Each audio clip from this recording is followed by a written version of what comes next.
అరుణాచలంలో 3 రూపాలతో ఉంటాడు పరమేశ్వరుడు.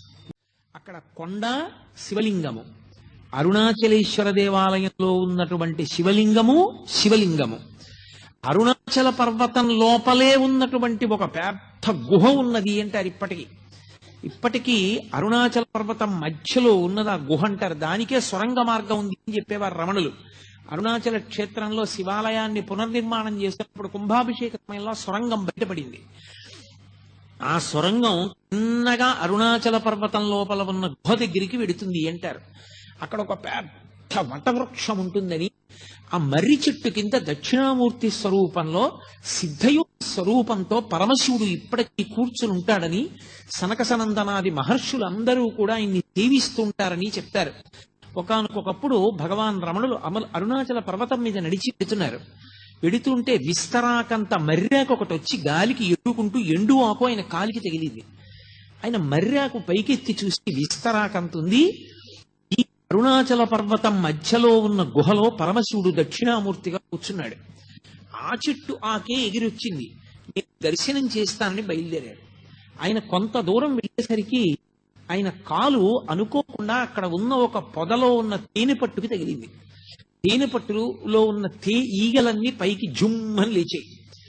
వెంటనే రమణుడు అన్నారు, ఈ కాలు తప్పు చేసింది, వాటి గూడు కదిపింది, కాబట్టి ఇది శిక్ష అనుభవించాలని ఆ కాలు ఒక రాయి మీద పెట్టి వదిలిపెట్టేశాడు. ఆ తేనెటీగలన్నీ వచ్చి ఆయన కాలు కుట్టగలిగినంతసేపు కుట్టాయి. ఇంత లావున వాచిపోయింది. ఆ వాచిపోయిన కాలు ఈడ్చుకుంటూ ఆయన కిందకి దిగి వచ్చేశాడు. పళనిస్వామి అని అప్పుడు ఆయనకి సేవ చేస్తుండేవాడు. అతను శ్రావణం తీసుకొచ్చి ఆ తేనెటీగల యొక్క ముళ్ళు ఆయన కాల్లో విరిగిపోయిన వాటన్నింటినీ బట్టికి లాగేశాడు. కానీ ఆయన శరీరాన్ని విడిచిపెట్టేసే పర్యంతము రమణుల యొక్క ఒక కాలు చాలా లావుగా ఉండేది.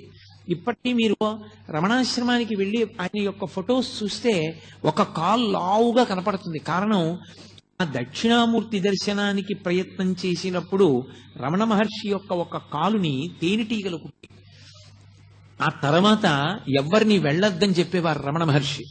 ఆయన మాట వినకుండా వెంకటరామయ్య గారని ఒక ఆయన స్నేహితులు కలిసి అరుణాచలంలో మేము దక్షిణామూర్తి దర్శనం చేస్తామని బయలుదేరారు.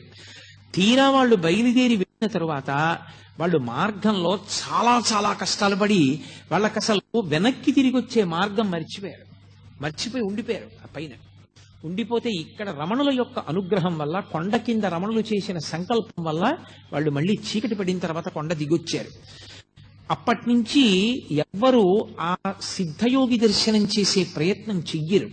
కానీ ఇప్పటికీ పరమేశ్వరుడు అక్కడ దక్షిణామూర్తిగా మర్రి చెట్టు కింద కూర్చుంటాడని ఎందరో సిద్ధులు, యోగులు, దేవతలు ఆయన యొక్క దర్శనానికి వచ్చి వెడుతూ ఉంటారని ప్రతీతి.